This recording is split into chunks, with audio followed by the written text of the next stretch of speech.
नमस्कार दोस्तों, आप सभी का स्वागत है हमारे ऑनलाइन प्लेटफॉर्म पे। दोस्तों, जो अपनी बात चल रही थी वो चल रही थी भारत की जलवायु से संबंधित।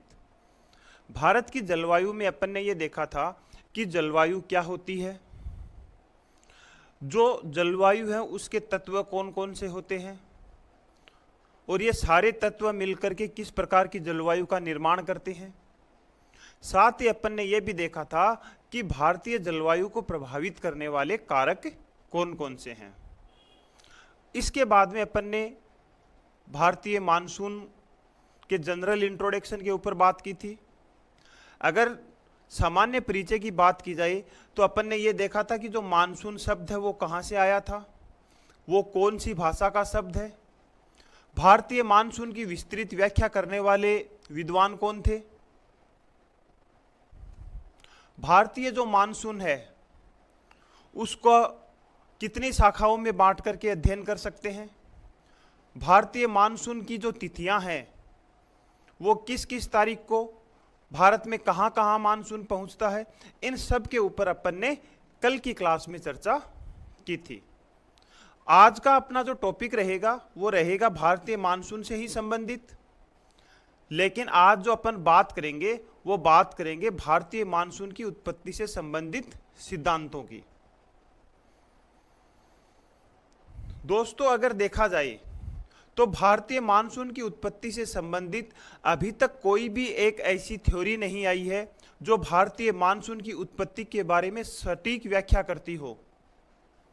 लेकिन फिर भी भारतीय मानसून को या भारतीय मानसून के ऊपर बहुत सारी थ्योरीज आई हैं। ये जितने भी भारतीय मानसून के ऊपर जो सिद्धांत आए हैं उनको अपन मुख्य रूप से दो कैटेगरी में डिवाइड करके अध्ययन करेंगे। पहली जो कैटेगरी होगी वो ट्रेडिशनल थ्योरी की होगी, परंपरागत सिद्धांतों की होगी, चिरसम्मत सिद्धांतों की होगी। और अगर चिरसम्मत सिद्धांतों की बात की जाए तो इसमें एक सबसे महत्वपूर्ण सिद्धांत है, वो है हेली का तापीय सिद्धांत। हेली ने अपना जो तापीय सिद्धांत है वो 1686 में दिया था। हेली ने यह बताया था कि भारतीय मानसून की जो उत्पत्ति होती है वो होती है स्थल भाग और जल भाग के ताप के अंतर के कारण। अब ये तापमान में अंतर कैसे आता है इसके ऊपर अपन चर्चा करेंगे जब इस सिद्धांत को डिटेल से पढ़ेंगे। या स्थल और जल के तापीय विरोधाभास से मानसून की उत्पत्ति कैसे होती है, ताप का क्या कनेक्शन है एयर प्रेशर के साथ, और एयर प्रेशर का क्या कनेक्शन है विंड सिस्टम के साथ, उसको अपन देखेंगे। उसके साथ ही जो दूसरी कैटेगरी की थ्योरीज आई हैं वो आई है हेली के तापीय सिद्धांत में और सुधार करने के लिए, जिसको आधुनिक सिद्धांत के नाम से जाना जाता है।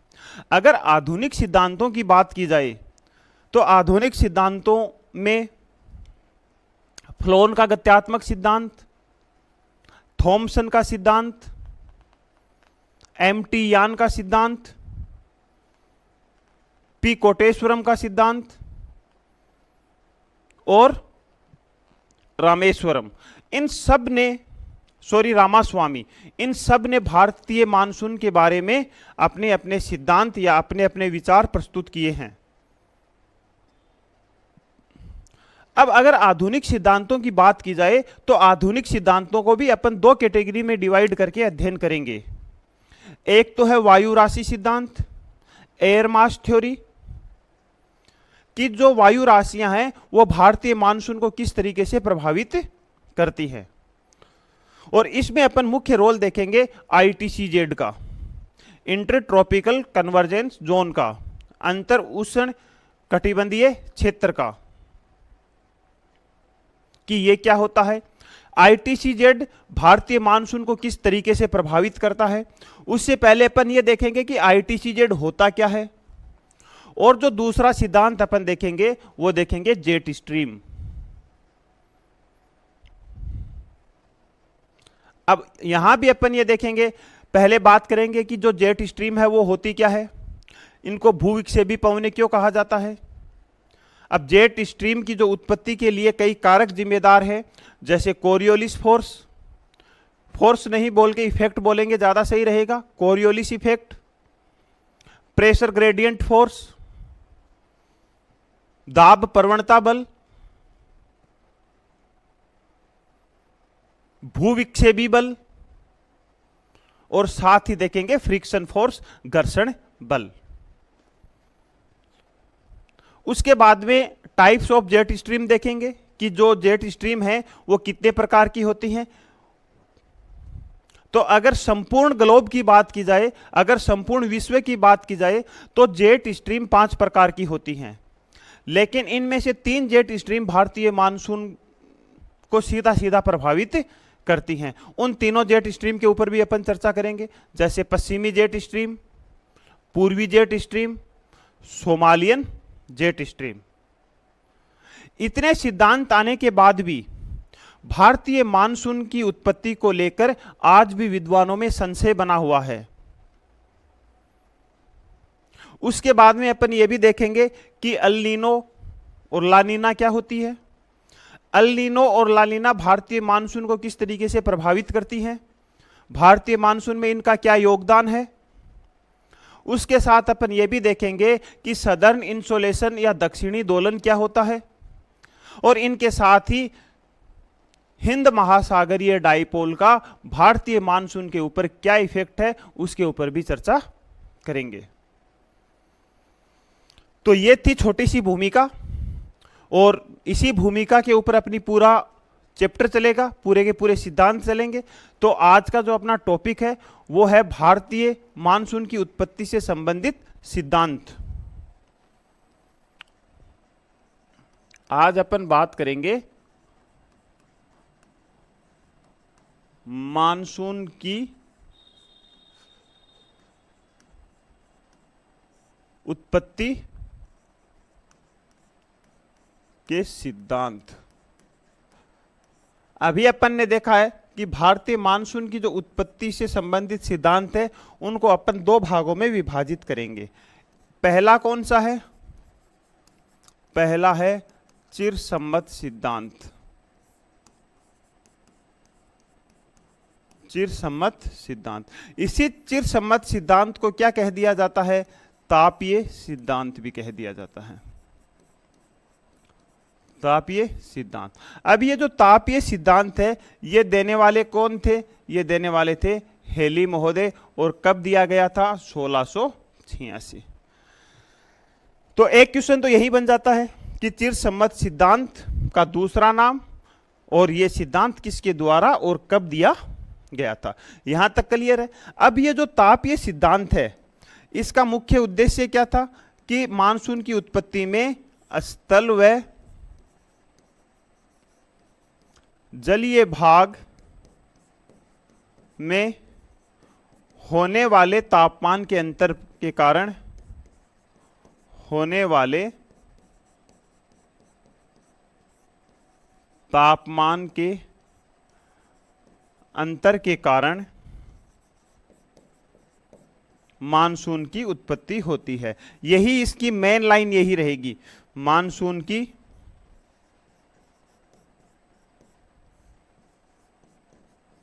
उत्पत्ति होती है। क्लियर है कि हेली महोदय ने यह बताया था कि जो भारतीय मानसून की उत्पत्ति है वो स्थल भाग और जल भाग के तापीय विरोधाभास के कारण होती है। उसके बाद में दूसरे जो सिद्धांत थे वो थे आधुनिक सिद्धांत। आधुनिक सिद्धांत, और आधुनिक सिद्धांत देने वाले कई भूगोलवेता थे, जैसे फ्लॉन महोदय, थॉमसन महोदय,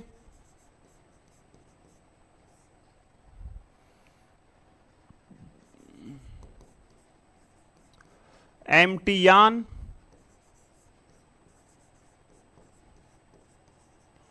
पी. कोटेश्वरम,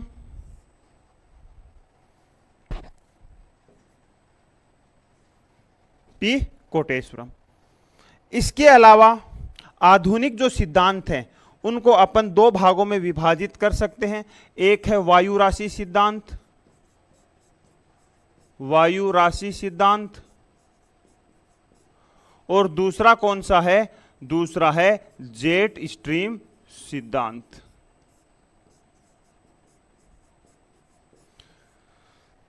ये जो सिद्धांत हैं ये भारतीय मानसून से संबंधित या भारतीय मानसून की उत्पत्ति को लेकर के दिए गए सिद्धांत हैं।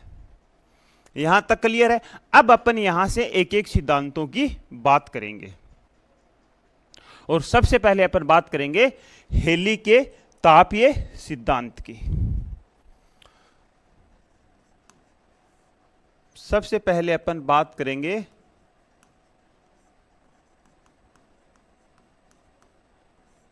चिरसम्मत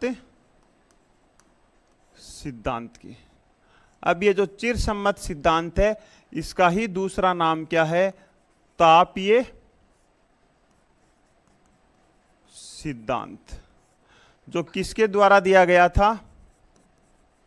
हेली के द्वारा दिया गया था। और कब दिया गया था? 1686। अब हेली ने क्या बताया था कि भारतीय जो मानसून की उत्पत्ति होती है वो भारत और हिंद महासागर में होने वाले तापमान के अंतर के कारण भारतीय मानसून की उत्पत्ति होती है।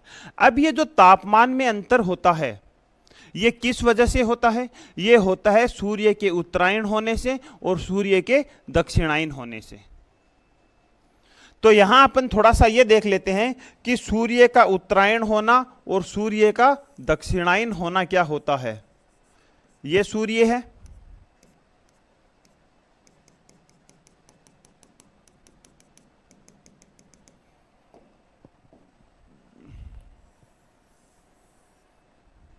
ये पृथ्वी है और ये 0 डिग्री है।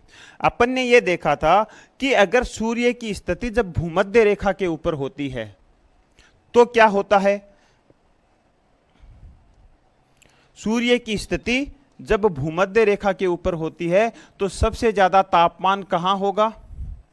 सबसे ज्यादा तापमान होगा भूमध्य रेखा के ऊपर। और जैसे जैसे सूर्य की किरणें ऊपर की ओर तिरछी होती चली जाएंगी तापमान क्या होता चला जाएगा? कम होता चला जाएगा। इसी कारण से ध्रुवों के ऊपर बर्फ जमी रहती है। इतनी चीज क्लियर है? अब देखो 0 डिग्री से उत्तर की ओर बात करें तो यहां एक मुख्य अक्षांश रेखा है 23.5 डिग्री नॉर्थ, और नीचे भी एक मुख्य अक्षांश रेखा है 23.5 साउथ, जिसको तो अपन बोलेंगे मकर रेखा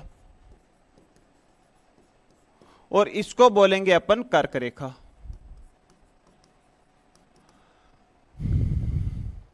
अब अगर सूर्य भूमध्य रेखा से उत्तर की ओर जाता है, सूर्य भूमध्य रेखा से उत्तर की ओर जाता है तो यह कहलाता है सूर्य का उत्तरायण होना। उत्तरायण होना मतलब सूर्य भूमध्य रेखा से उत्तर की ओर जा रहा है। अब जैसे ही सूर्य की स्थिति यहां आ जाती है, जैसे ही सूर्य की स्थिति यहां आ जाती है तो अब ये देखना दोस्तों, अब जो सूर्य की किरणें हैं वो कहां सीधी पड़ रही हैं? अब सूर्य की किरणें कर्क रेखा के ऊपर सीधी पड़ रही हैं। और जैसे ही सूर्य की किरणें कर्क रेखा के ऊपर सीधी पड़ रही हैं तो यहां का तापमान कैसा हो जाएगा? यहां का तापमान अधिक हो जाएगा। और भारत की स्थिति की बात की जाए तो भारत की स्थिति कहां है? भारत की स्थिति कर्क रेखा के ऊपर है। भारत की स्थिति कर्क रेखा के ऊपर है, या कर्क रेखा भारत के मध्य भाग से गुजरती है। तो जैसे ही सूर्य कर्क रेखा के ऊपर आएगा तो भारत में तापमान में बढ़ोतरी होगी और भारत में ग्रीष्म काल आ जाएगा। यहां कौन सी ऋतु आ जाएगी? यहां ग्रीष्म ऋतु आ जाएगी। कौन सी ऋतु आ जाएगी? यहां ग्रीष्म ऋतु आ जाएगी। अब अगर यहां ग्रीष्म ऋतु आ जाएगी, तापमान में बढ़ोतरी हो जाएगी, दिन की अवधि भी क्या हो जाएगी? बड़ी हो जाएगी। तो यहां एक चीज और ध्यान रखना कि जहां तापमान अधिक होगा वहां वायुदाब कम होगा। इस चीज का ध्यान रखना कि जहां तापमान अधिक होता है, जहां तापमान अधिक होता है वहां वायुदाब कैसा होता है? वहां वायुदाब होता है कम। मतलब अपन ये बात बोल सकते हैं कि नहीं बोल सकते कि तापमान और वायु दाब में अपोजिट रिलेशन होता है, विपरीत संबंध होता है। अगर एक चीज बढ़ेगी तो दूसरी चीज घटेगी। अगर ये कॉन्सेप्ट समझ में आ गया तो भारतीय मानसून भी समझ में आ जाएगा। अब देखो, यहां सूर्य की किरणें सीधी पड़ने की वजह से यहां तापमान ज्यादा है। अब तापमान ज्यादा है तो यहां वायुदाब कैसा होगा? कम होगा। जबकि इसके विपरीत यहां की बात की जाए तो यहां सूर्य की किरणें तिरछी आ रही है, तो यहां तापमान क्या होगा? कम होगा। और कम होगा तो यहां वायुदाब कैसा होगा? अधिक होगा। वायुदाब अधिक होगा। इसके साथ ही यह भी ध्यान रख लेना कि जो पवनें होती हैं वो हमेशा उच्च वायुदाब से निम्न वायुदाब की ओर चलती हैं। पवनें हमेशा हाई प्रेशर से लो प्रेशर की ओर चलेंगी। अब ये जो हवाएं हैं ये हिंद महासागर से या सागरीय भाग से ऊपर की ओर चलेंगी। अब जैसे ही सूर्य अब मकर रेखा के ऊपर आ जाता है, जैसे ही सूर्य दक्षिणायन होना शुरू हो जाता है, तो यहां भारत में जो किरणें हैं वो कैसी पड़ेंगी? सूर्य की किरणें तिरछी पड़नी शुरू हो जाएंगी। और तिरछी पड़नी शुरू हो जाएंगी तो यहां तापमान कैसा होगा? यहां तापमान कम हो जाएगा। और तापमान कम हो जाएगा तो वायुदाब कैसा होगा? उच्च हो जाएगा। और वायुदाब उच्च हो जाएगा, जबकि इस वाले भाग में सूर्य की किरणें ज्यादा सीधी पड़ रही है, तो यहां तापमान अधिक और वायुदाब कम हो जाएगा। अब स्थलीय भाग से सागरीय भाग की तरफ हवाएं चलना प्रारंभ हो जाएंगी। तो दोनों तरफ से हवाएं चल रही हैं, दोनों तरफ से ऋतु परिवर्तन हो रहा है। तो हेली महोदय ने क्या बताया? हेली महोदय ने यह बताया कि भारतीय मानसून की जो उत्पत्ति होती है, भारतीय मानसून की जो उत्पत्ति होती है वो स्थल भाग और जलीय भाग में तापमान के अंतर के कारण होती है। तापमान में अंतर के कारण होती है। साथ ही हेली ने यह भी बताया कि भारतीय मानसून है वो एक ऋतु परिवर्तन का उदाहरण है। ऋतु परिवर्तन का उदाहरण है ही, जैसे सूर्य उत्तरायण हो रहा है तो ग्रीष्म ऋतु आ रही है, जैसे सूर्य दक्षिणायन हो रहा है तो भारत में शीत ऋतु आ रही है। तो हेली महोदय ने यह भी बताया कि भारतीय मानसून ऋतु परिवर्तन के ऊपर आधारित है। यहां तक क्लियर है कॉन्सेप्ट? जो भारतीय मानसून है वो किसके ऊपर निर्भर है? ऋतु परिवर्तन के ऊपर निर्भर है। और इसी ऋतु परिवर्तन के आधार पर भारतीय मानसून को अपन दो भागों में विभाजित करेंगे। भारतीय मानसून को अपन दो भागों में विभाजित करेंगे। नंबर एक, ग्रीष्मकालीन मानसून। ग्रीष्मकालीन मानसून। अब ग्रीष्मकालीन मानसून की उत्पत्ति कहां से होगी? जैसे ही सूर्य कर्क रेखा के ऊपर चला जाएगा। और दूसरा कौन सा होगा? दूसरा होगा शीतकालीन मानसून। शीतकालीन मानसून। तो हेली ने भारतीय मानसून के दो प्रकार बताए हैं और उनको विस्तृत रूप से समझाया है कि ये किस तरीके से भारतीय मानसून की उत्पत्ति में सहायक होते हैं। तो सबसे पहले अपन अब बात करेंगे ग्रीष्मकालीन मानसून की। यहां तक कोई दिक्कत है क्या? मेनली आपको यह कॉन्सेप्ट ध्यान रखना है कि जहां सूर्य की किरणें सीधी पड़ेंगी वहां तापमान ज्यादा होगा, तापमान ज्यादा होगा तो वायुदाब कम हो जाएगा। एक कॉन्सेप्ट आपको यह ध्यान रखना है ये कॉन्सेप्ट पूरी जलवायु भूगोल में काम आएगा। अगर आप एयर प्रेशर को समझ गए ना, तो आपके पूरा का पूरा विंड सिस्टम समझ में आ जाएगा, पूरा का पूरा जो साइक्लोन, एंटी साइक्लोन, चक्रवात, प्रति चक्रवात होते हैं वो समझ में आ जाएंगे, वायु राशियां समझ में आ जाएगी, बादलों का निर्माण, आर्द्रता, ये भी सारी की सारी कनेक्ट हैं एयर प्रेशर से। तो अगर एक चैप्टर ढंग से समझ लेते हो जलवायु भूगोल में एयर प्रेशर वाला, तो लगभग 70% जलवायु भूगोल आपके समझ में आ जाएगी। दूसरी चीज आपको क्या ध्यान रखनी है कि हवाएं हमेशा हाई प्रेशर से लो प्रेशर की ओर चलती हैं। क्लियर है यहां तक? तो अब अपन बात करेंगे ग्रीष्मकालीन मानसून की। अब अपन बात करेंगे ग्रीष्मकालीन मानसून की।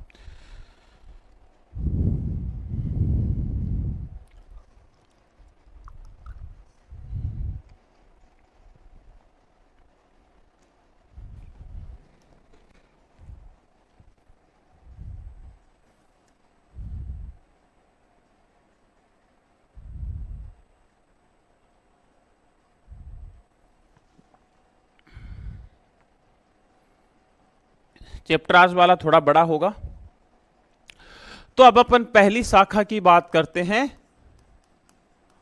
ग्रीष्मकालीन मानसून। हेडिंग इस साइड लगाते हैं अपन आज, ग्रीष्मकालीन मानसून। अब देखो, ये एक अक्षांश रेखा है 0 डिग्री। भारत जो है वो 0 डिग्री के उत्तर में है। यहां एक रेखा है, यहां एक रेखा है 23.5। वो कौन सी रेखा होगी? कर्क रेखा होगी। वो कौन सी रेखा होगी? कर्क रेखा होगी। और नीचे 23.5 मकर रेखा होगी। उसको अपने को अभी एक बार काम में नहीं लेना है। अब देखो, अब क्या है, बात अपन ग्रीष्मकालीन मानसून की कर रहे हैं। जहां अगर ग्रीष्मकालीन नाम आ जाए तो समझ जाना, भारत के संदर्भ में तो समझ जाना कि जो सूर्य है उसकी स्थिति कहां है? सूर्य की स्थिति होगी कर्क रेखा के ऊपर।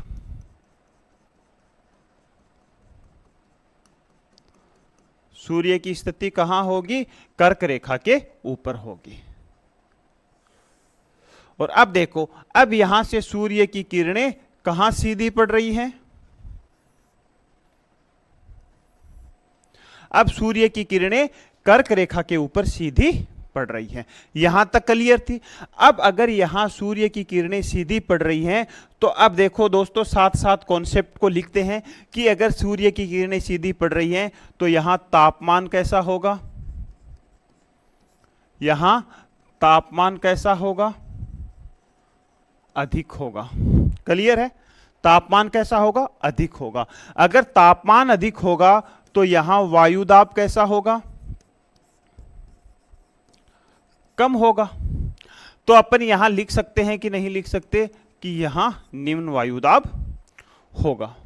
अब अगर यहां की बात की जाए, इंडियन ओशियन की बात की जाए, तो यहां सूर्य की किरणें क्या पड़ रही हैं? यहां सूर्य की किरणें तिरछी पड़ रही हैं। तिरछी पड़ रही हैं तो यहां तापमान कैसा होगा? यहां तापमान कम होगा। और तापमान कम होगा तो यहां वायुदाब कैसा होगा? अधिक होगा। तो यहां लिख सकते हैं कि नहीं लिख सकते? यहां हाई प्रेशर है। यहां हाई प्रेशर है। अब मेरे को यह बताओ कि अब हवाएं किधर से किधर की ओर चलेंगी? अब हवाएं चलेंगी हाई प्रेशर से लो प्रेशर की ओर। अब हवाएं चलेंगी हाई प्रेशर से लो प्रेशर की ओर।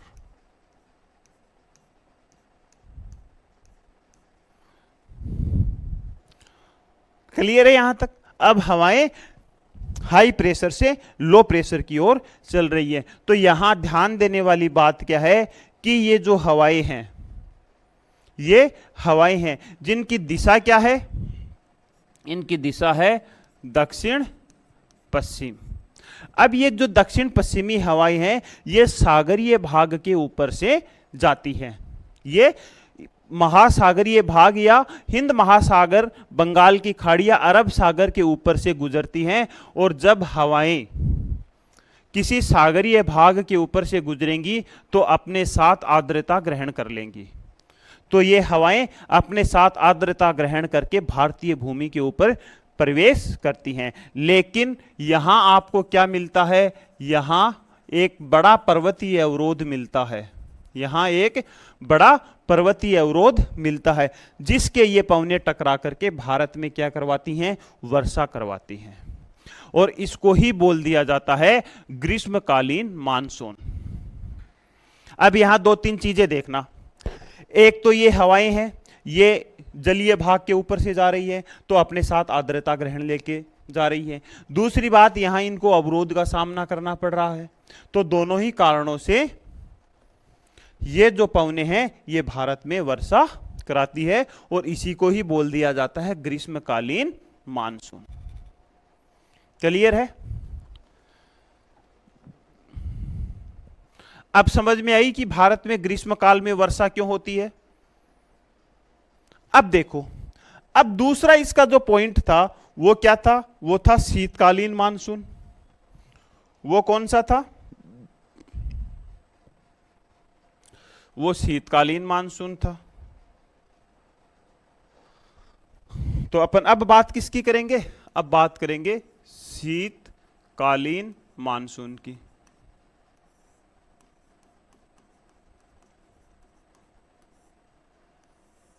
अब देखो सिचुएशन सेम वही रहनी है। ये कौन सी रेखा होगी, ये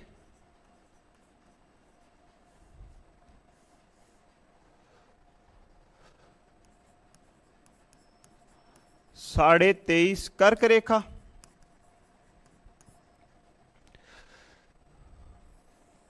यहां 0 भूमध्य, और नीचे कौन सी रेखा होगी, 23.5 मकर रेखा। अब क्या होता है कि ग्रीष्म काल के बाद सूर्य धीरे धीरे दक्षिणायन होना प्रारंभ कर देता है, और जैसे जैसे दक्षिणायन होना प्रारंभ कर देता है तो सूर्य कहां आ जाता है, सूर्य आ जाता है मकर रेखा के ऊपर। सूर्य कहां आ जाता है, मकर रेखा के ऊपर। एक चीज का ध्यान रखना दोस्तों, अपन सूर्य को ऊपर नीचे घुमा रहे हैं, सूर्य की जो स्थिति है वो फिक्स है। पृथ्वी सूर्य के चारों ओर चक्कर लगा रही है, तो कभी पृथ्वी का ये भाग सामने आता है, कभी ये भाग सामने आता है। ठीक है, तो अब जो सूर्य की स्थिति है वो कौन सी रेखा के ऊपर होगी, मकर रेखा के ऊपर होगी। तो अब सूर्य की जो किरणें हैं वो कहां सीधी पड़ेंगी, अब वो सूर्य की किरणें हैं वो मकर रेखा के ऊपर सीधी पड़ेंगी। अगर मकर रेखा के ऊपर सीधी पड़ेंगी तो इस भाग में तापमान क्या हो जाएगा, इस भाग में तापमान अधिक हो जाएगा, और तापमान अधिक हो जाएगा तो यहां वायुदाब कैसा हो जाएगा, वायुदाब कम हो जाएगा, तो यहां वायुदाब कम हो जाएगा। अगर इसके विपरीत यहां बात की जाए तो यहां तो तापमान अब क्या हो जाएगा, यहां तापमान कम हो जाएगा, और तापमान कम हो जाएगा तो यहां वायुदाब कैसा हो जाएगा, अधिक हो जाएगा। तो यहां अपन बोल सकते हैं कि नहीं बोल सकते, अब भारत में हाई प्रेशर बन गया है। अब क्या हो रहा है, सेम वही सिचुएशन आ गई है। अब भारत में तो शीतकाल आ गया है, और अब जो हवाएं हैं वो हाई प्रेशर से किधर की ओर चलेंगी,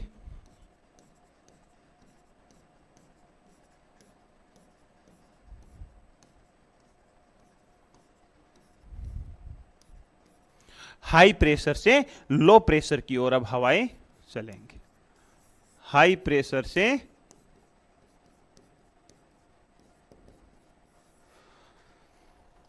लो प्रेशर की ओर हवाएं चलेंगी। क्लियर है यहां तक। लेकिन अब इन पवनों से वर्षा नहीं हो पाती। क्या रीजन है? रीजन ये है कि ये जो पवने हैं ये स्थलीय भाग से गुजरने के कारण, स्थलीय भाग से गुजरने के कारण शुष्क होती हैं। गुजरने के कारण कैसी होती हैं? शुष्क होती हैं। और आपको पता है कि शुष्क पवनों से कभी वर्षा नहीं होती है। तो अब ये जो पवने हैं जिसको अपन बोल देंगे शीतकालीन मानसून, शीतकालीन मानसून। अब ये शीतकालीन मानसूनी पवने हैं, ये स्थलीय भाग के ऊपर से गुजरने के कारण शुष्क होती हैं, और शुष्क होती है तो ये वर्षा कराने में सहायक नहीं होती हैं। अब ये कारण भी समझ में आया होगा कि भारत में शीतकाल में वर्षा क्यों नहीं होती है। अब आपको उस पॉइंट के ऊपर नहीं जाना है कि भारत में शीतकाल में वर्षा तो होती है। शीतकाल में भारत में वर्षा तो होती है। कौन से पॉइंट पे होती है?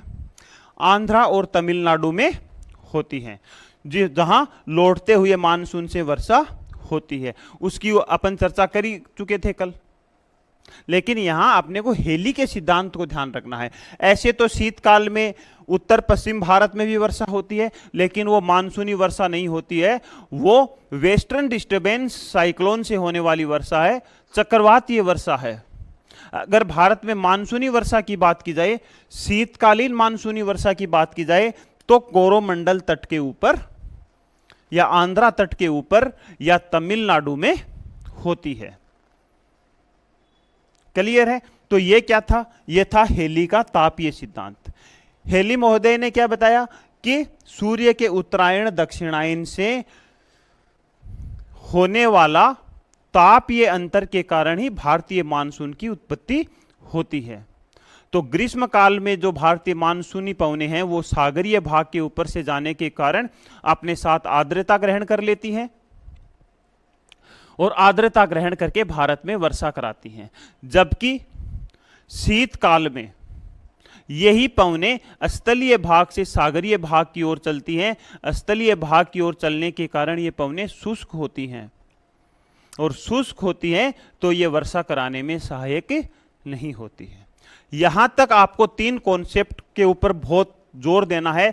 एक तो वायुदाब कैसे बदल रहा है, दूसरा आपको यह देखना है कि हवाएं हमेशा हाई प्रेशर से लो प्रेशर की ओर चलेंगी, तीसरा आपको यह ध्यान रखना है कि जब हवाएं सागरीय भाग के ऊपर से जाएंगी तो वो आर्द्र हवाएं होंगी, ह्यूमिड एयर होंगी, और आर्द्र हवाओं से हमेशा वर्षा होने की संभावना अधिक होती है।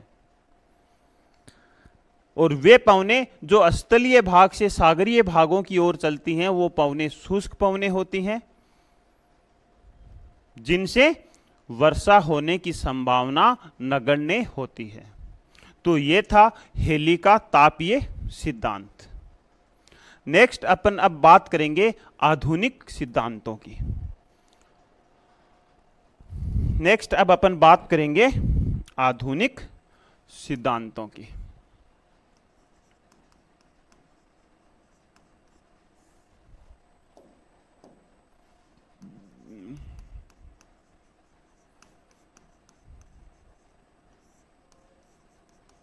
आधुनिक सिद्धांत के अब अगर आधुनिक सिद्धांतों की बात की जाए तो आधुनिक सिद्धांतों को अपन दो कैटेगरी में विभाजित करके अध्ययन करेंगे।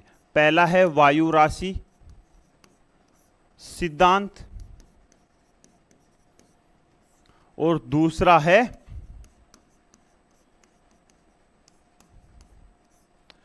जेट स्ट्रीम सिद्धांत। अब ये जो आधुनिक सिद्धांत हैं उनको देने वाले कई भूगोलवेत्ता थे, जिनकी बात अपन ने अभी पहले ही की थी। फ्लोन महोदय थे, थॉमसन महोदय थे,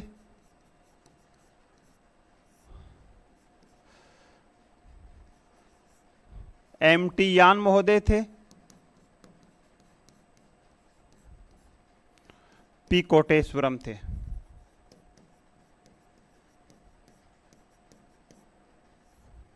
पी कोटेश्वरम थे।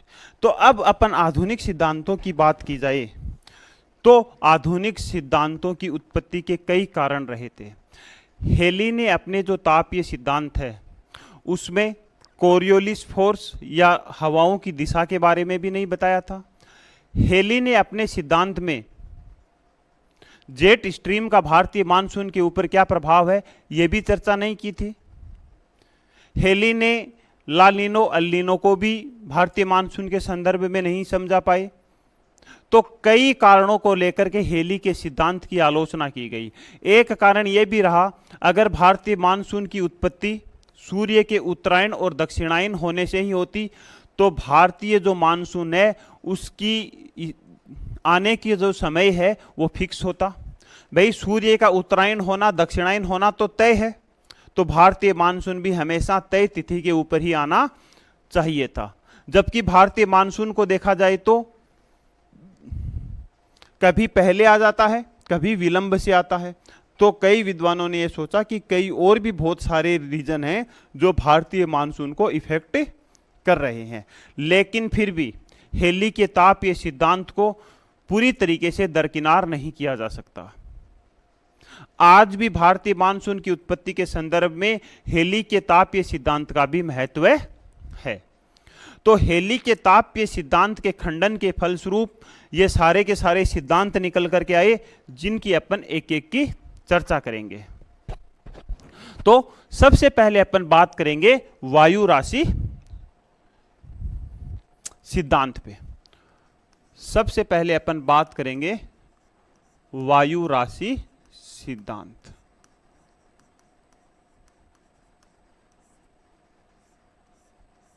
अब देखो, वायु राशि सिद्धांत के अनुसार कई भूगोलवेताओं का यह मानना था कि भारतीय मानसून का जो संबंध है वो किससे है, वायु राशियों से है। और वायु राशि सिद्धांत ने भारतीय मानसून की उत्पत्ति के लिए ITCZ को जिम्मेदार माना है। वायु राशि सिद्धांत के अनुसार ITCZ अंतर उष्ण कटिबंधीय अभिसरण क्षेत्र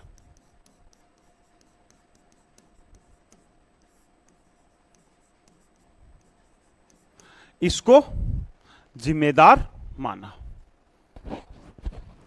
अब अपन सबसे पहले ये देखेंगे कि ये ITCZ क्या होता है और ये भारतीय मानसून को किस तरीके से प्रभावित करता है। तो सबसे पहले अपन यहां चर्चा करेंगे ITCZ के ऊपर। इसको मैं हटा रहा हूं क्योंकि अपना डायग्राम बनेगा यहां।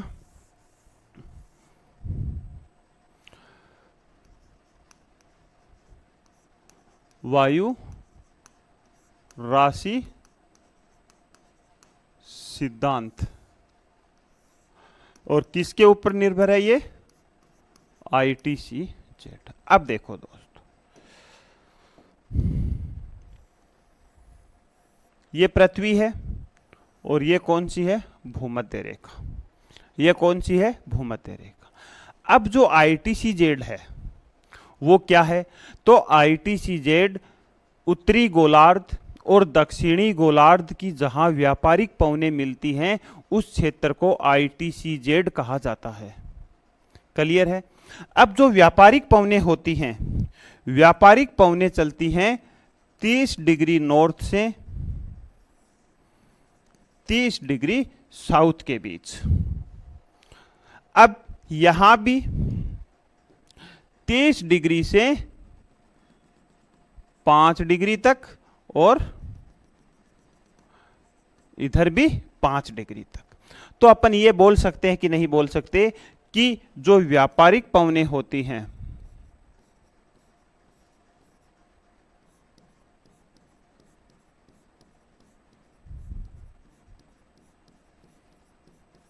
ये कौन सी हैं, ये हैं व्यापारिक पवन।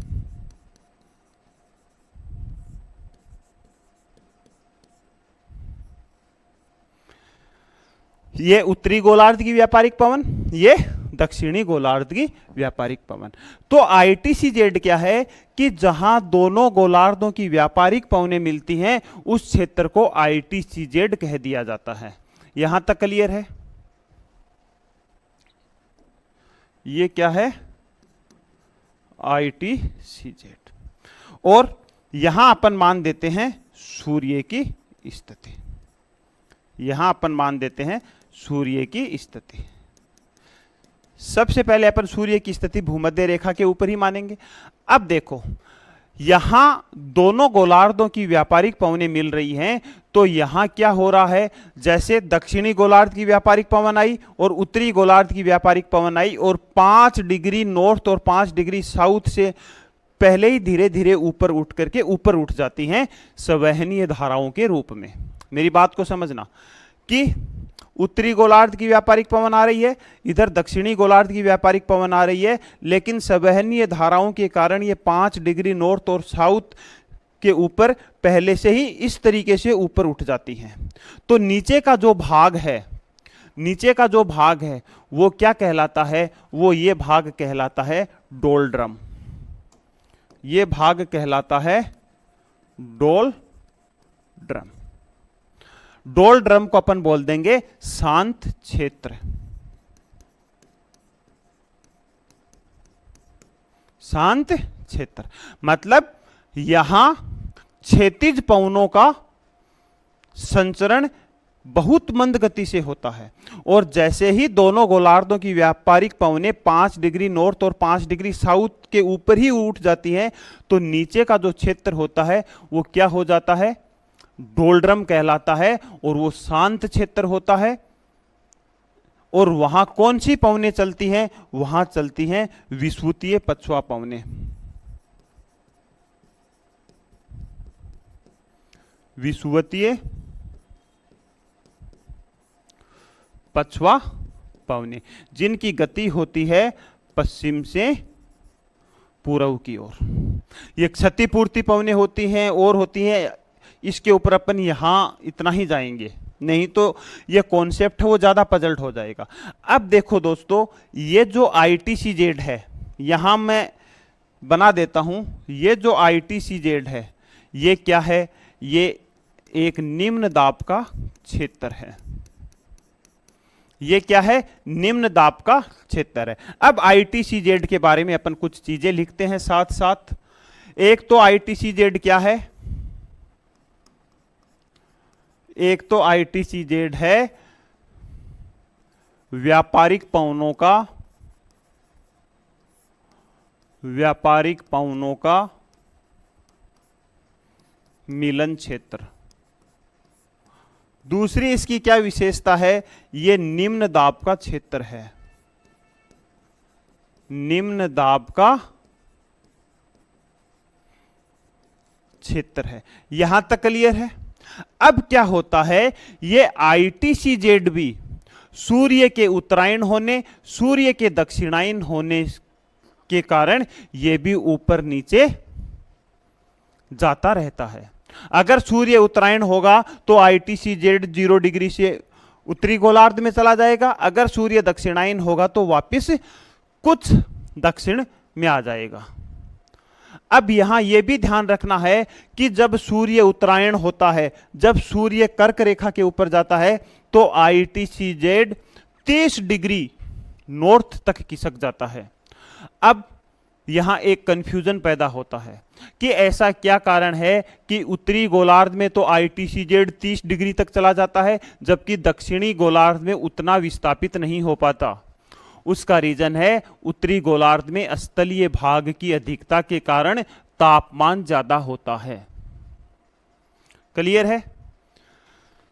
जैसे ही सूर्य उत्तरायण होगा तो ITCZ उत्तर की ओर खिसक जाएगा। अलग अलग डायग्राम से ले लेते हैं इसको। देखो, एक स्थिति है ये, एक स्थिति है ये, एक स्थिति है ये, और एक स्थिति बनेगी ये। ठीक है, पहले ये हो गई 0 डिग्री। अब मैं 5 डिग्री नॉर्थ साउथ वगैरह वो चीजें नहीं बना रहा हूं, ये हो गई 0 डिग्री। अब यहां 30 डिग्री और यहां 30 डिग्री, यहां भी 30 डिग्री और यहां भी 30 डिग्री, यहां भी 30 डिग्री और यहां भी 30 डिग्री। अब क्या है, यह है कंडीशन पहली। और सूर्य की स्थिति देखा जाए तो यहां जो सूर्य की स्थिति है वो कहां पर है, वो है भूमध्य रेखा के ऊपर। और ये जो क्षेत्र है ये कौन सा क्षेत्र है, ये है ITCZ। ये क्या है, ये है ITCZ। यहां तक क्लियर है। अब देखो क्या होगा, यहां से ITCZ का निर्माण कैसे हो रहा था, इधर से व्यापारिक पवनें आ रही थी किसकी, उत्तरी गोलार्ध की, और नीचे से व्यापारिक पवनें आ रही थी किसकी, दक्षिणी गोलार्ध की। अब अपन ये देख रहे हैं कि जैसे ही सूर्य उत्तरायण होगा, जैसे ही सूर्य उत्तरायण होगा तो जो ITCZ है वो भी उत्तर की ओर खिसक जाएगा, वो भी उत्तर की ओर खिसक जाएगा। और सूर्य जैसे ही दक्षिणायन होगा तो ये भी दक्षिण की ओर आ जाएगा। लेकिन इन दोनों डायग्राम में आपको एक अंतर दिखाई दे रहा होगा कि उत्तरी गोलार्ध में ITCZ ज्यादा विस्थापित हो रहा है, जबकि दक्षिणी गोलार्ध में ITCZ कम विस्थापित हो रहा है। मतलब पर्टिकुलर अपनी जगह के ऊपर ही पहुंच रहा है। क्लियर है। अब यहां ज्यादा विस्थापित होने का कारण है उत्तरी गोलार्ध में स्थलीय भाग की अधिकता के कारण। उत्तरी गोलार्ध में स्थलीय भाग अधिक होने के कारण यहां क्या होता है, तापमान अधिक हो जाता है, तो यह ज्यादा विस्थापित होता है। यहां दक्षिणी गोलार्ध में जलीय भाग की अधिकता के कारण यहां तापमान उतना ज्यादा नहीं हो पाता, तो यह ज्यादा विस्थापित नहीं हो पाता। अब अगर बात की जाए ITCZ की, तो यह भी सिर्फ स्थलीय भागों के ऊपर ही ज्यादा विस्थापित होता है। उत्तरी गोलार्ध में भी स्थलीय भागों के ऊपर ही ज्यादा विस्थापित होगा, जलीय भागों के ऊपर नहीं होगा। इसको एक डायग्राम से समझते हैं। यह इस तरीके से विस्थापित होता है।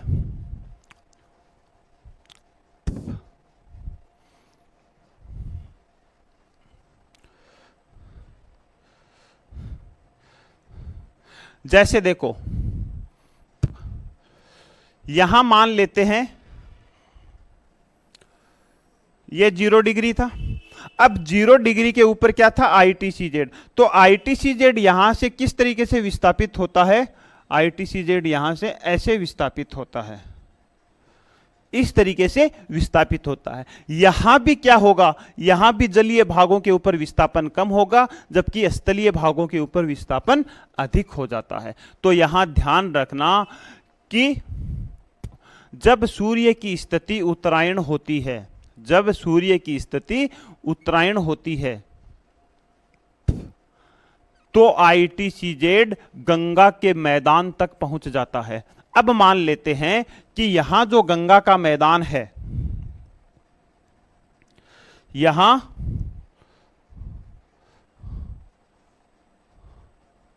जो ITCZ है वो कहां तक पहुंच जाता है,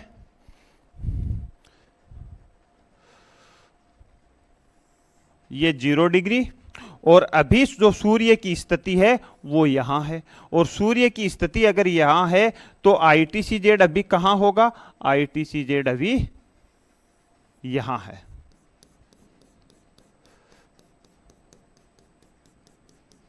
ये क्या है, ITCZ। ठीक है। अब जैसे ही सूर्य उत्तरायण होता है, जैसे ही सूर्य कर्क रेखा के ऊपर जाता है,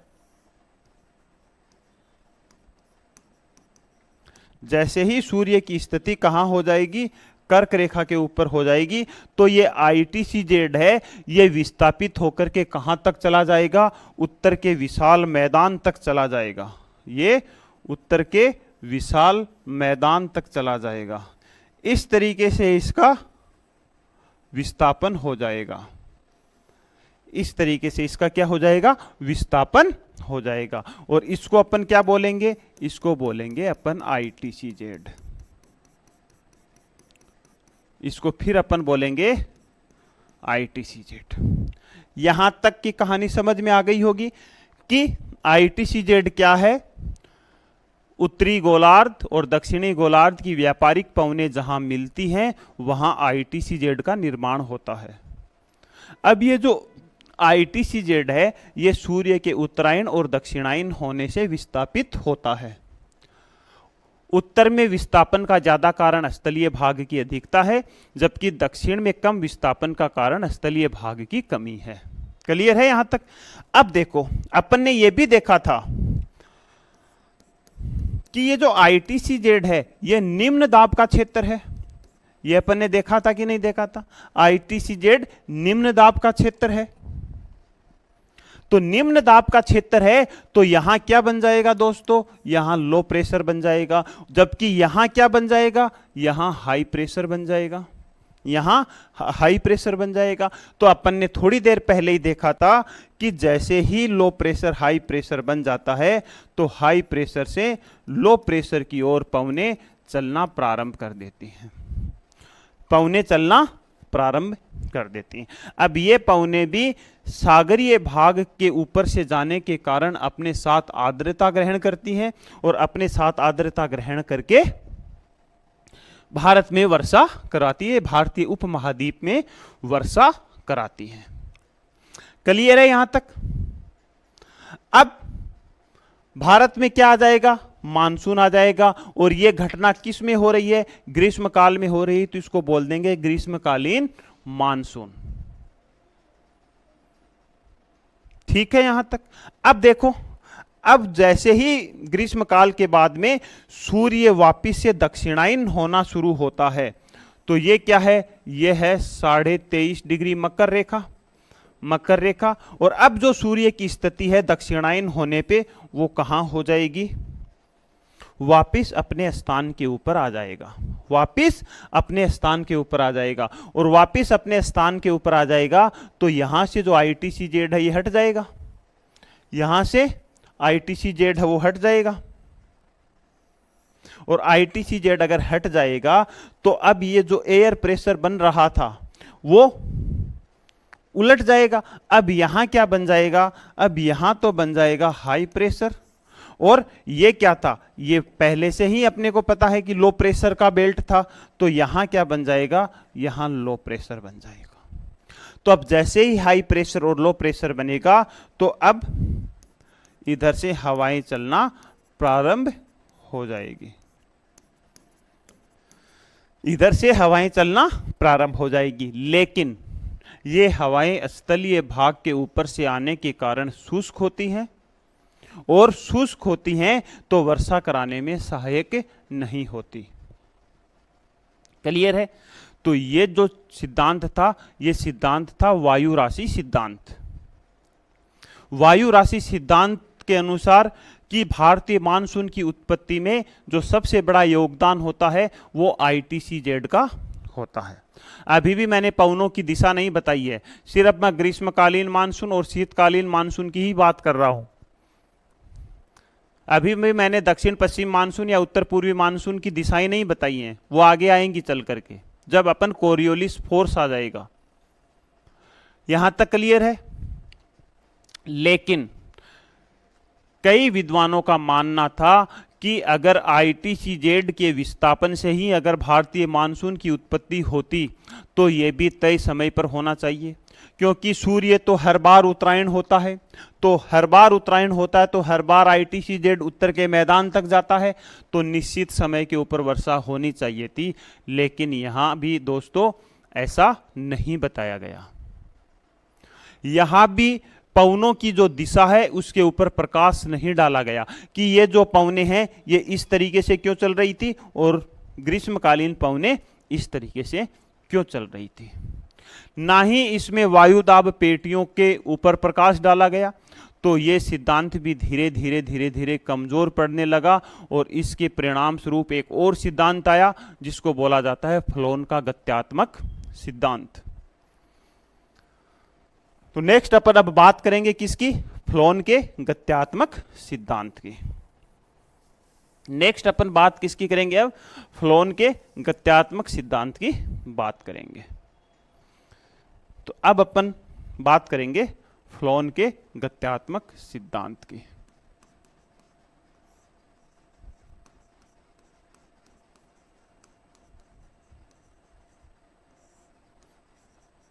अब फ्लोन का जो सिद्धांत है ये भी बेसिकली ITCZ के ऊपर ही टिका हुआ था। ये भी बेसिकली ITCZ के ऊपर ही टिका हुआ था। करते हैं बात, ये कब दिया गया था? जैसे 1951 में दिया गया था। इसकी क्या विशेषताएं हैं अभी बात करते हैं।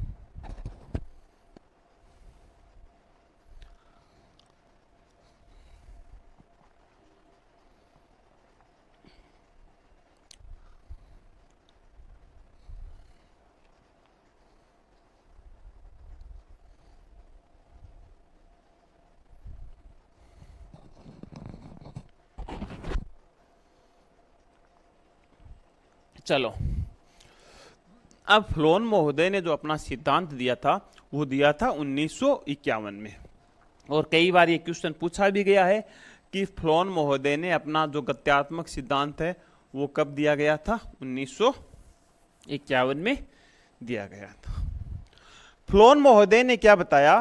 फ्लोन महोदय ने बताया कि भारतीय मानसून की उत्पत्ति के लिए जो वायुदाब पेटियों में होने वाला विस्थापन है उसके साथ साथ ITCZ और दक्षिणी गोलार्ध की व्यापारिक पवनें जिम्मेदार हैं। या अपन ये भी बोल सकते हैं कि सूर्य के उत्तरायण और दक्षिणायन होने के कारण जो व्यापारिक पवनों की दिशा में परिवर्तन होता है वही भारतीय मानसून की उत्पत्ति के लिए जिम्मेदार है। अब ये जो पवनें हैं उनकी जो दिशा है वो बदलती क्यों है उसके ऊपर भी अपन इसमें ही देख लेंगे। तो जो फ्लोन महोदय थे उन्होंने भारतीय मानसून की उत्पत्ति के लिए कई कारकों को जिम्मेदार ठहराया। जैसे पहला कारक है वायुदाब पेटियों का खिसकाव। वायुदाब पेटियों का खिसकाव।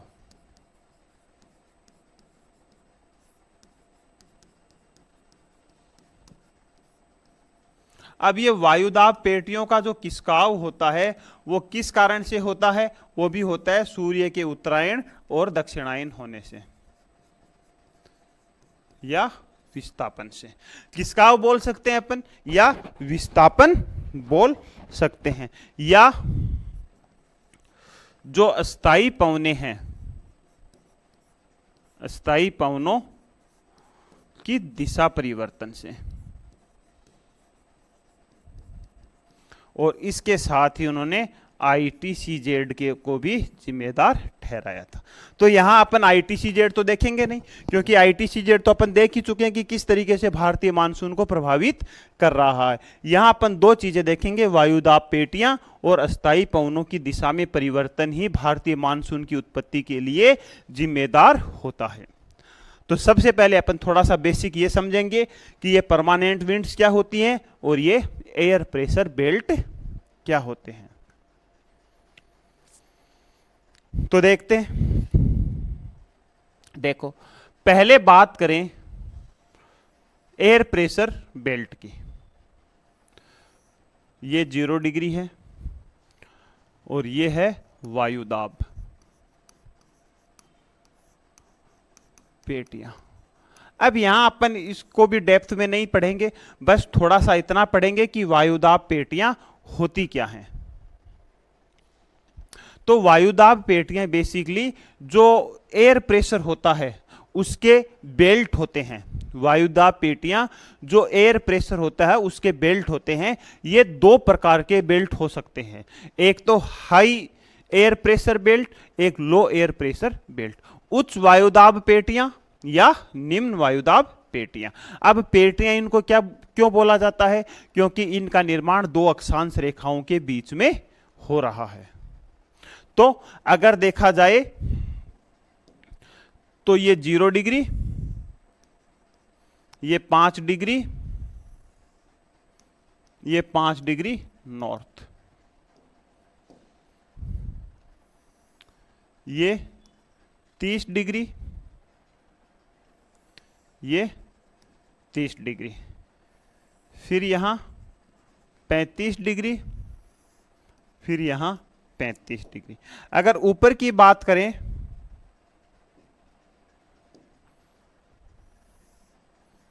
तो ये 60 डिग्री, ये 65 डिग्री। नीचे भी बात करें तो ये 60 डिग्री, ये 65 डिग्री। और नीचे जाएं तो ये 90 डिग्री और ये 90 डिग्री। क्लियर है? तो ये वायुदाब पेटियां होती हैं। अब इन पेटियों को अलग अलग नामों से जाना जाता है। देखो, जैसे अब इन वायुदाब पेटियों का जब निर्माण की बात करें तो निर्माण एक तो होता है इनका सूर्य की तापमान के कारण, जो अपन इतनी देर से देखते ही आ रहे हैं। ये क्या है? ये सूर्य की किरणें हैं। ठीक है। अब जहां सूर्य की किरणें सीधी पड़ती हैं, जहां सूर्य की किरणें सीधी पड़ती हैं, वहां तापमान कैसा होता है? तापमान अधिक होता है। और तापमान अधिक होता है तो वहां वायुदाब कैसा हो जाएगा? कम हो जाएगा। कम हो जाएगा तो इसको बोल देंगे अपन भूमध्य रेखीय निम्न वायुदाब की पेटी। इसको अपन बोल देंगे भूमध्य रेखीय निम्न वायुदाब की पेटी। भूमध्य रेखीय निम्न वायुदाब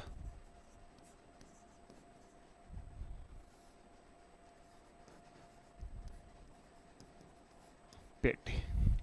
ठीक है, जिसका निर्माण सूर्य के तापमान के कारण हो रहा है। यहां सूर्य की किरणें अगर देखी जाए तो यहां सूर्य की किरणें क्या पड़ रही हैं? तिरछी पड़ रही हैं। यहां सूर्य की किरणें तिरछी पड़ रही हैं तो यहां तापमान कैसा होगा? यहां तापमान कम होगा, तो इसको बोल देंगे ध्रुवीय उच्च वायुदाब पेटी।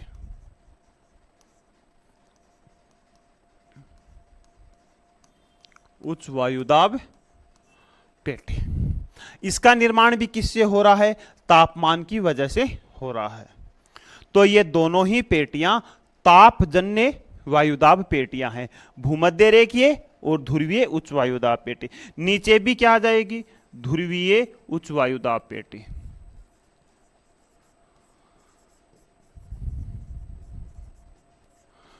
तो ये जो तीन पेटियां हैं, दक्षिणी गोलार्ध की ध्रुवीय उच्च वायुदाब पेटी, उत्तरी गोलार्ध की उच्च वायुदाब पेटी और भूमध्य रेखीय, इन तीनों वायुदाब पेटियों का निर्माण कैसे हो रहा है? सूर्य के तापमान के कारण हो रहा है। इस वजह से इनको तापजन्य वायुदाब पेटियां बोल दी जाती हैं। नेक्स्ट अपन बात करें 30 से 35 डिग्री अक्षांशों की, तो इसको बोला जाता है उपोषण उच्च वायुदाब पेटी। इसको क्या बोला जाएगा? इसको बोला जाएगा उपोषण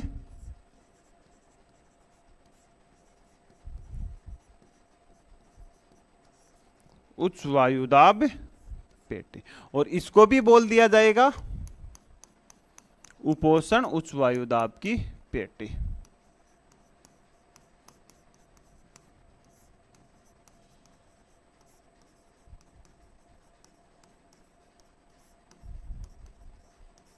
क्लियर है? अब यहां देखो, यहां एक समस्या आती है कि यहां एक बड़ा कंफ्यूजन क्रिएट होता है कि जैसे ही सूर्य उत्तरायण हो या जैसे ही सूर्य दक्षिणायन हो तो इस भाग में भी तो सूर्य की किरणें सीधी पड़ती हैं। और अपन ने यहां तक यही पढ़ा है कि जहां सूर्य की किरणें सीधी पड़ती हैं वहां तापमान कैसा होगा? ज्यादा। तो वायुदाब कैसा होगा? निम्न। तो ऐसा क्या कारण है कि यहां उच्च वायुदाब है? यहां उच्च वायुदाब है। तो यहां दोस्तों प्रभाव पड़ रहा है पृथ्वी के रोटेशन का, पृथ्वी की घूर्णन गति का, जिससे यहां इन दोनों क्षेत्रों में हवाओं का अवतलन हो रहा है।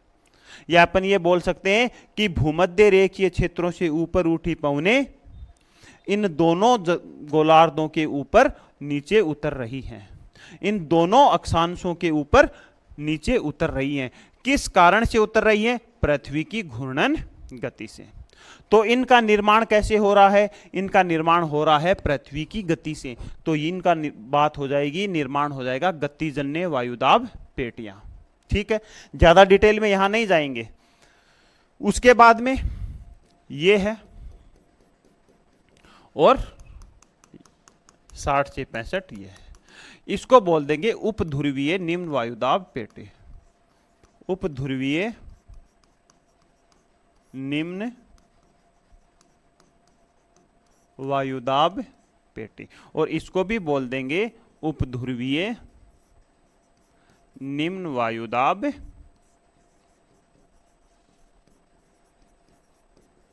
पेटी। ठीक है, अब यहां भी वही कंफ्यूजन क्रिएट होता है कि यहां कम तापमान के बाद में निम्न वायुदाब क्यों है? तो यहां भी रीजन पृथ्वी की घूर्णन गति का ही है। तो ये जो 4 वायुदाब पेटियां हैं, इनका निर्माण पृथ्वी की घूर्णन गति से होता है, जबकि 3 का सूर्य के तापमान की वजह से होता है। तो टोटल 7 वायुदाब पेटियां हैं। खैर, मेरे को यहां तक यही बात बतानी थी कि वायुदाब पेटियां होती क्या हैं? ये एयर प्रेशर बेल्ट होते हैं। ठीक है, अब देखो, अब जैसे ही सूर्य उत्तरायण होगा तो ये वायुदाब पेटियां उत्तर की ओर खिसक जाएंगी। जैसे ही सूर्य दक्षिणायन होगा तो ये वायुदाब पेटियां दक्षिण की ओर खिसक जाएंगी। केवल ध्रुवीय उच्च वायुदाब पेटी अस्थायी पेटी के रूप में रहती है,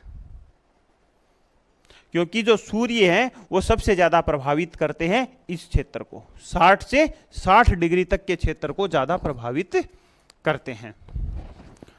तो फ्लोन महोदय ने क्या बताया कि ये वायुदाब जो पेटियां हैं, इनके विस्थापन की वजह से भारतीय मानसून की उत्पत्ति होती है। कैसे होती है वो अपन अभी बात करेंगे। तो वायुदाब पेटियां क्लियर है। इसके अलावा देखो, यहां देख लेते हैं अपन परमानेंट विंड्स को भी। अब यहां है उपोषण उच्च वायुदाब, यहां है उपोषण उच्च वायुदाब, और यहां है निम्न वायुदाब। तो हमेशा उच्च वायुदाब से निम्न वायुदाब की ओर पेटियां पवने चलेंगी। उच्च वायुदाब से निम्न वायुदाब की ओर पवने चलेंगे।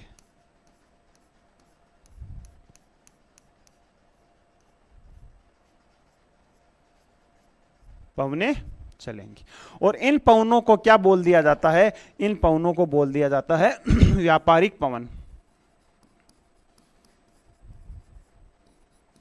मैन अपने को यही काम में आनी है, मैन अपने को यही व्यापारिक पवने काम में आनी है। तो अपन यहां तक इस चीज को रखेंगे। उपोषण उच्च वायुदाब से उपध्रुवीय निम्न वायुदाब के बीच में चलने वाली जो पवने होती हैं वो कैसी होती हैं? पछुआ पवने होती हैं। कैसी होती हैं? पछुआ पवने होती हैं। और उपध्रुवीय निम्न वायुदाब से चलने वाली पेटी कैसी होती हैं? ध्रुवीय पवन होती हैं। तो जो परमानेंट विंड्स हैं, जो अस्थायी पवने हैं, वो वायुदाब पेटियों का अनुसरण करती हुई चलती हैं। लेकिन अपने को यहां सिर्फ यही चीज ध्यान रखनी है। तो ये डायग्राम अपन दोबारा बनाते हैं एक बार। देखो दोस्तों, ये है क्या है? 0 डिग्री। ये है भूमध्य रेखीय निम्न वायुदाब पेटी। यहां क्या है?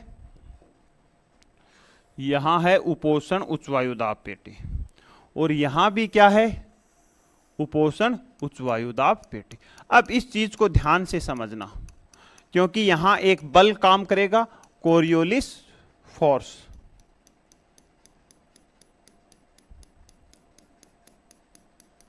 ये क्या है? उपोषण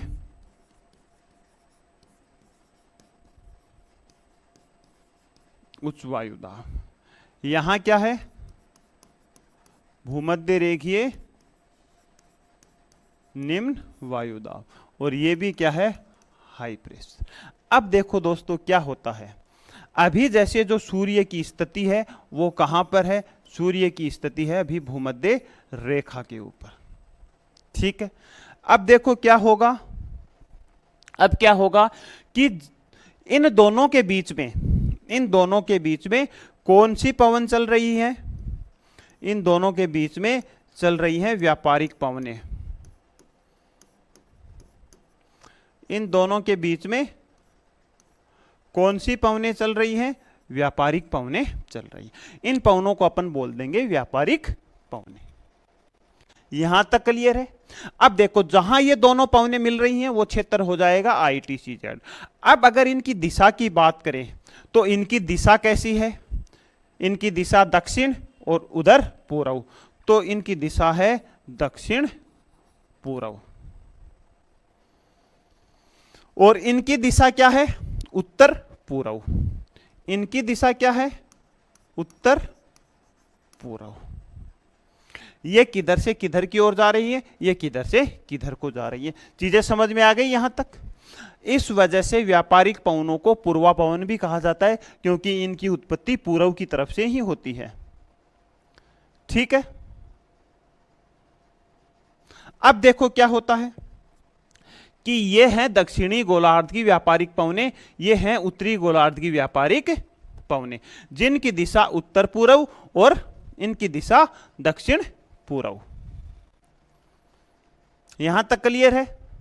अब जैसे ही इन वायुदाब पेटियों का खिसकाव ऊपर की ओर हो जाएगा, जैसे ही सूर्य यहां आएगा, सूर्य उत्तरायण होगा, तो ये वायुदाब जो पेटियां हैं ये उत्तर की ओर खिसक जाएंगी। ये जैसे ही उत्तर की ओर खिसकेंगी तो क्या होगा कि ये जो दक्षिणी गोलार्ध की व्यापारिक पवनें हैं ये भूमध्य रेखा को पार करने के बाद में इनकी दिशा दक्षिण पश्चिम हो जाएगी। इनकी दिशा कैसी हो जाएगी? दक्षिण पश्चिम हो जाएगी। और यही पवनें भारतीय मानसूनी पवनें हैं। यहां तक इतना ही समझना। अब क्यों हो जाएगी? क्यों? क्योंकि इनके ऊपर एक प्रभाव काम करता है जिसको अपन कोरियोलिस प्रभाव कहता है, जिसको कोरियोलिस इफेक्ट कहा जाता है। अब यहां अपन ये बात करेंगे कि ये कोरियोलिस इफेक्ट क्या होता है। देखो दोस्तों, जो कोरियोलिस फोर्स है वो एक भ्रामक बल है। कोरियोलिस प्रभाव एक भ्रामक प्रभाव है, एक सूडो फोर्स है, जो पृथ्वी की घूर्णन गति के कारण उत्पन्न होता है, जो पृथ्वी की घूर्णन गति के कारण उत्पन्न होता है। और ये जो कोरियोलिस इफेक्ट है ये हवाओं को रिफ्लेक्ट करने का काम करता है, हवाओं को विक्षेपित करने का काम करता है। जैसे कोई हवा जा रही है तो कोरियोलिस प्रभाव से या तो ये दाहिनी मुड़ जाएगी या ये बाईं ओर मुड़ जाएगी। यही क्या है? यह है कोरियोलिस इफेक्ट। अब कोरियोलिस इफेक्ट में आगे जाकर के संशोधन किया गया फेरल महोदय के द्वारा। अब फेरल महोदय ने क्या बताया? फेरल महोदय ने यह बताया कि जो हवाएं विक्षेपित हो रही हैं वो कैसे हो रही हैं? उत्तरी गोलार्ध में दाहिनी ओर और दक्षिणी गोलार्ध में बाईं ओर।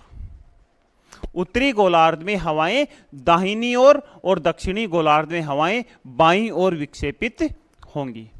इसको कहा जाता है कोरियोलिस और फेरल का नियम। यहां ध्यान रखने वाली बात यह भी है कि कोरियोलिस महोदय ने हवाओं के विक्षेपण के बारे में बताया था, उनकी डायरेक्शन नहीं बताई थी। और फेरल महोदय आकर के उनकी डायरेक्शन बता गए। तो दोनों एक ही नियम है। ये सिर्फ कोरियोलिस इफेक्ट क्या है कि ये हवाएं विक्षेपित होती हैं, इतनी बात बताता है। दाईं होती हैं बाईं होती, ये नहीं बताया। और फेरल महोदय आके ये बता गए कि उत्तरी गोलार्ध की जो हवाएं हैं वो दाहिनी ओर और दक्षिणी गोलार्ध की हवाएं बाईं ओर रिफ्लेक्ट या विक्षेपित होंगी।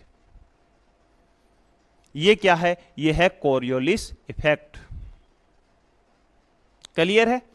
अब देखो, आपने कभी ये भी देखा होगा कि आप तीर चलाते हो तो वो तीर सीधा नहीं जाकर के रिफ्लेक्ट होता है, या कहीं पत्थर फेंकते हो तो वो पत्थर सीधा नहीं जाके रिफ्लेक्ट होता हुआ चलेगा। क्यों? क्योंकि उसके ऊपर क्या इफेक्ट काम कर रहा है? कोरियोलिस इफेक्ट काम कर रहा है। इस वजह से जो चीजें होती हैं वो सीधी डायरेक्शन में नहीं जाकर के रिफ्लेक्ट होती हुई चलती हैं। क्लियर है? अब देखो यहां क्या हो रहा है कि ये दक्षिणी गोलार्ध की व्यापारिक पवने जिनकी दिशा कैसी थी, दक्षिण पश्चिम। लेकिन जैसे ही सूर्य उत्तरायण होता है तो सारे एयर प्रेशर बेल्ट उत्तर की ओर विस्थापित हो जाते हैं, और उत्तर की ओर विस्थापित हो जाते हैं तो दक्षिणी गोलार्ध की व्यापारिक पवने भूमध्य रेखा को पार करने के बाद में कोरियोलिस प्रभाव के कारण अपने दाहिनी ओर मुड़ जाती हैं, अपने दाहिनी ओर मुड़ जाती हैं, और इनकी दिशा क्या हो जाती है, दक्षिण पश्चिम। अब अगर यहां भारत की स्थिति देखा जाए तो यहां भारत की स्थिति है, तो ये दक्षिण पश्चिमी पवनें महासागरीय भाग के ऊपर से जाने के कारण वर्षा कराती हैं। इस वजह से इसको बोल दिया जाता है दक्षिण पश्चिम मानसून या ग्रीष्मकालीन मानसून। क्लियर है? तो फ्लोन महोदय ने क्या बताया है, फ्लोन महोदय ने यह बताया कि भारतीय मानसून की जो उत्पत्ति होती है वो अस्थायी पवनों में होने वाला दिशा परिवर्तन है, और यह दिशा परिवर्तन कैसे होता है, यह होता है सूर्य के उत्तरायण होने से। और फिर देखते हैं, जैसे ही सूर्य दक्षिणायन हो जाता है, जैसे ही सूर्य दक्षिणायन हो जाता है तो क्या होगा, अब दक्षिणायन में ज्यादा विस्थापन नहीं होगा, दक्षिणायन में ज्यादा विस्थापन नहीं होगा, ज्यादा विस्थापन नहीं होगा तो ये हवाएं वापिस से अपने मूल पथ पर चलने लग जाती हैं, जिनको बोल दिया जाता है उत्तर पूर्वी मानसून या शीतकालीन मानसून। अब ये जो पवने हैं ये स्थलीय भाग के ऊपर से आने के कारण, स्थलीय भाग के ऊपर से आने के कारण शुष्क होती हैं, और शुष्क होती हैं तो क्या होगा, वर्षा कराने में सहायक नहीं होंगी।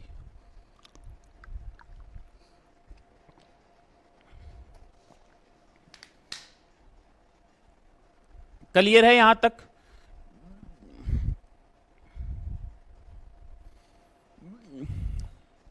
यहां तक क्लियर है? अब अपन एक बार देख लेते हैं इसको डायग्राम से। अब अपन एक बार इसको शॉर्ट में थोड़ा क्विकली देखेंगे, डायग्राम से देख लेंगे। अपन बात किसकी कर रहे थे दोस्तों, अपन बात कर रहे थे फ्लोन के सिद्धांत की। फ्लोन ने कौन सा सिद्धांत दिया था, गत्यात्मक सिद्धांत दिया था। कब दिया था, 1951 में दिया था। मानसून उत्पत्ति के कारण क्या बताए थे, मानसून उत्पत्ति के कारण क्या बताए थे, कारण बताए थे अस्थाई पवनों में, पवनों की दिशा में होने वाला परिवर्तन, होने वाला परिवर्तन ही क्या है, भारतीय मानसून की उत्पत्ति के लिए जिम्मेदार है। यह बताया था वायुदाब पेटियों का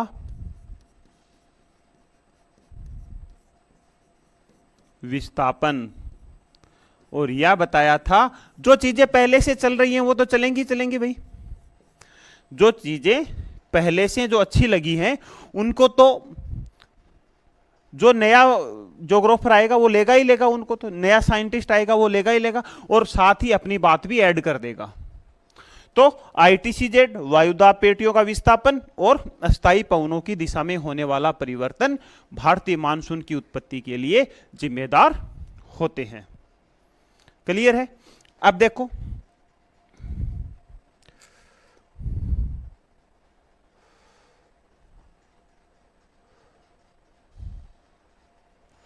अब क्या हो रहा है देखो, अब डायग्राम से समझ लेते हैं। यह है कर्क रेखा,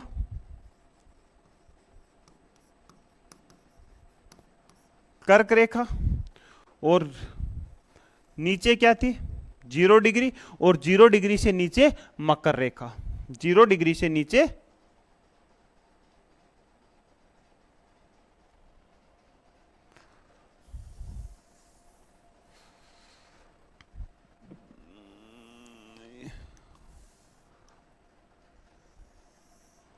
ये क्या है, कर्क रेखा,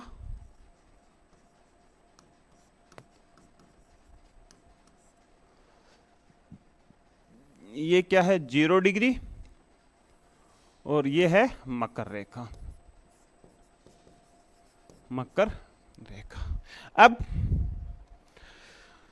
यहां कौन सी पवनें चल रही हैं? ये है दक्षिणी गोलार्ध की व्यापारिक पवनें।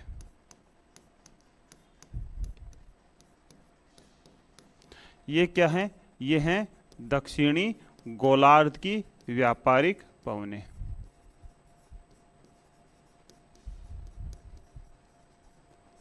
गोलार्ध की व्यापारिक पवनें। अभी सूर्य की स्थिति कहां है? अभी सूर्य की स्थिति अपन मान लेते हैं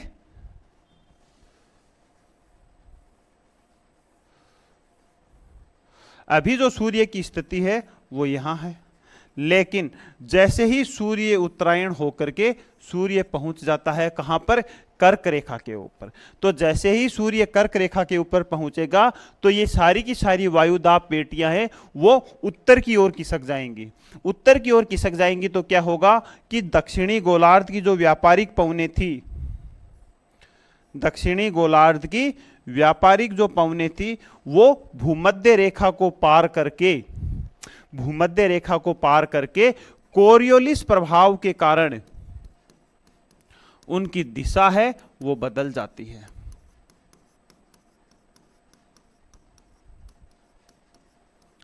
कोरियोलिस प्रभाव के कारण अपने दाहिनी ओर मुड़ जाती हैं।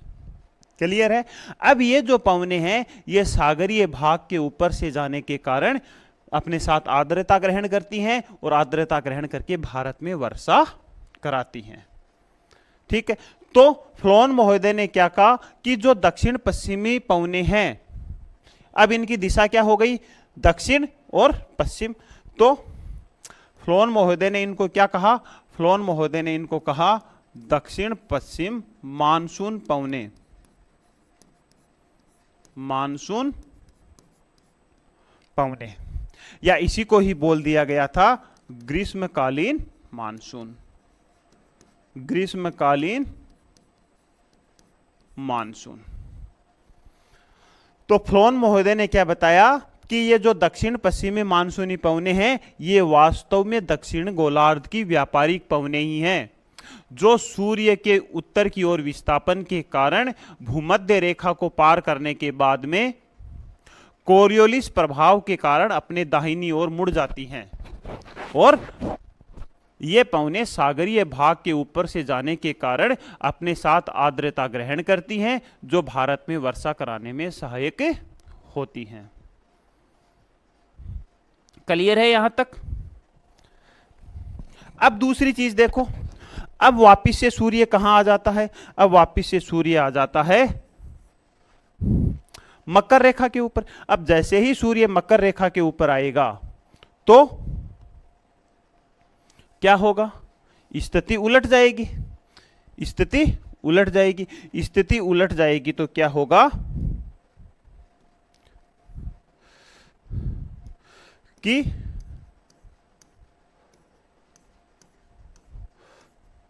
जो उत्तरी गोलार्ध की व्यापारिक पवनें हैं वो वापिस चलना प्रारंभ हो जाती है, लेकिन ये पवनें भूमध्य रेखा को पार नहीं करती। क्यों नहीं करती? क्योंकि अब जो वायुदाब पेटियों का जो विस्थापन है वो ज्यादा नहीं होता। स्थलीय भाग की कमी के कारण वो विस्थापन ज्यादा नहीं होने की वजह से उत्तरी गोलार्ध की व्यापारिक पवनें वापिस चलना प्रारंभ हो जाती है और इसको ही बोला जाता है उत्तर पूर्वी मानसूनी पवनें, मानसूनी पवनें, या इसी को ही बोल दिया जाएगा शीतकालीन मानसूनी पवनें।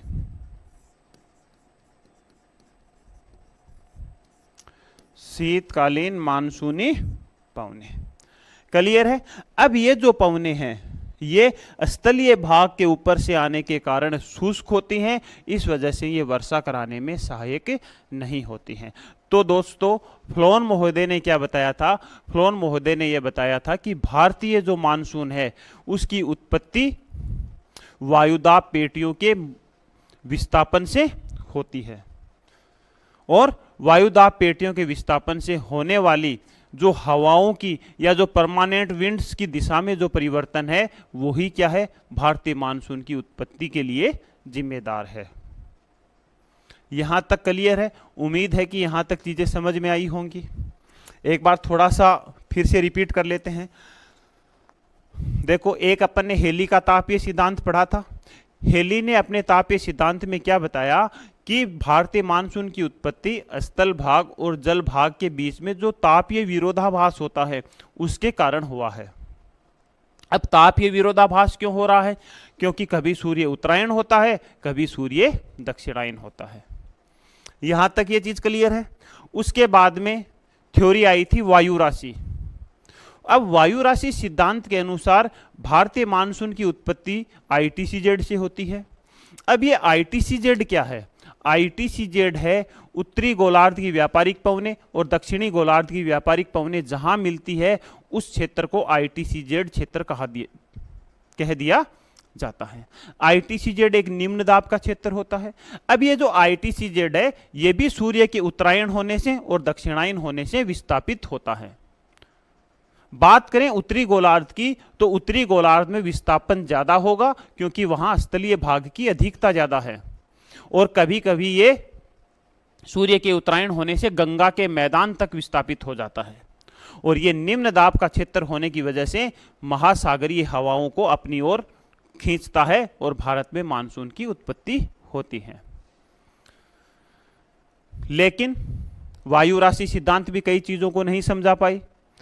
वायु राशि सिद्धांत भी अस्थायी पवनों का भारतीय मानसून की उत्पत्ति में क्या योगदान है ये भी नहीं बता पाए।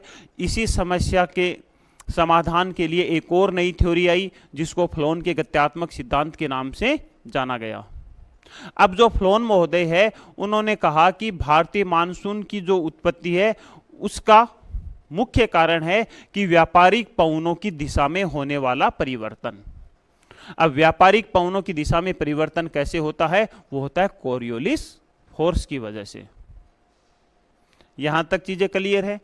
अब अपन बात करेंगे, लेकिन यहां तक भी भारतीय मानसून की उत्पत्ति में जेट स्ट्रीम के योगदान को दरकिनार किया गया, और कई आधुनिक खोजों से यह पता चला है कि भारतीय मानसून की उत्पत्ति में जेट स्ट्रीम का सबसे बड़ा योगदान है। तो इन्हीं समस्या को लेकर के एक और नया सिद्धांत आया जिसको सिद्धांत को ही जेट स्ट्रीम सिद्धांत बोल दिया गया। तो अब अपन बात करेंगे जेट स्ट्रीम सिद्धांत की। अब जो जेट स्ट्रीम सिद्धांत है वो इन अभी तक जितने भी थ्योरी पढ़ी है उनसे थोड़ा सा अलग है। यहां तक क्लियर है? चलो 1 मिनट के रेस्ट के बाद शुरू करते हैं।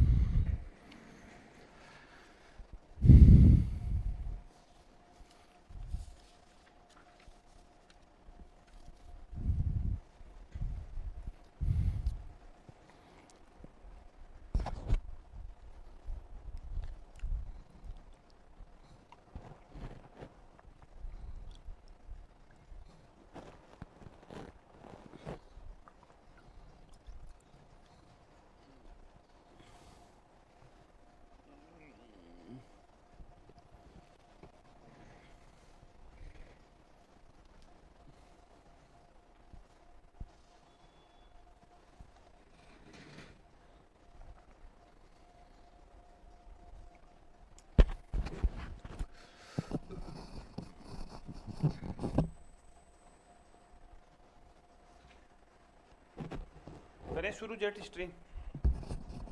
सबसे पहले तो अपन ये देखेंगे कि ये जेट स्ट्रीम होता क्या है। लगाओ हेडिंग।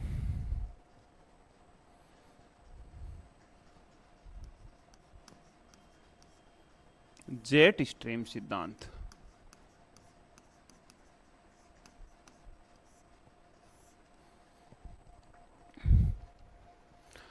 देखो दोस्तों, जो जेट स्ट्रीम है वो एक प्रकार की पवन है या एक प्रकार का पवन तंत्र है जिसको अपन प्राइमरी विंड सिस्टम में इंक्लूड करते हैं। तो जेट स्ट्रीम है वो एक प्रकार की क्या है? पवन है। ये प्राथमिक पवन तंत्र का भाग है। ये प्राथमिक पवन तंत्र क्या है? कल की क्लास में अपन ने बात की थी। प्राथमिक पवन तंत्र का भाग है, लेकिन अंतर इतना ही है कि ये जो जेट स्ट्रीम है ये पवनें धरातल के ऊपर नहीं चल के क्षोभ मंडल के सीमा में चलती हैं। कहां चलती हैं? ये क्षोभ सीमा पर चलती हैं, क्षोभ सीमा के पास चलती है। यहां तक क्लियर है? यहां तक क्लियर है? अब देखो, ये जो जेट स्ट्रीम पवनें हैं इनकी जो गति होती है वो बहुत ज़्यादा होती है, इनकी गति होती है वो बहुत ज़्यादा होती है। तो इनकी गति की बात की जाए तो इनकी गति है वो तीव्र होती है। क्यों होती है? क्योंकि ये घर्षण बल से मुक्त होती हैं, घर्षण बल से मुक्त होती है। यह चीज क्लियर है? अगर नीचे की जो पवनें चल रही हैं, धरातल के ऊपर जो पवनें चल रही हैं वो कैसी हैं? वो धरातलीय पवनें हैं, लेकिन कहीं पर्वत, पठार, वन, तो ऐसी चीजें आने की वजह से, फ्रिक्शन फोर्स की वजह से उनकी गति क्या हो जाती है? कम हो जाती है। लेकिन ये जो पवनें हैं ये तो ऊपरी वायुमंडल में चलती हैं, ऊपरी वायुमंडल में चलती हैं, 8 से 14 किलोमीटर के आसपास चलती हैं। तो यहां घर्षण बल नहीं होने की वजह से ये पवनें बहुत ज्यादा तीव्र गति से चलती हैं। ये पवनें हैं ये सीधी नहीं चल करके लहरदार रूप में चलती है, तो इनको विसर्पित पवन भी कहा जाता है, विसर्पित पवन भी कहा जाता है, या इनको सर्पिलाकार पवन भी कहा जाता है, सर्पिलाकार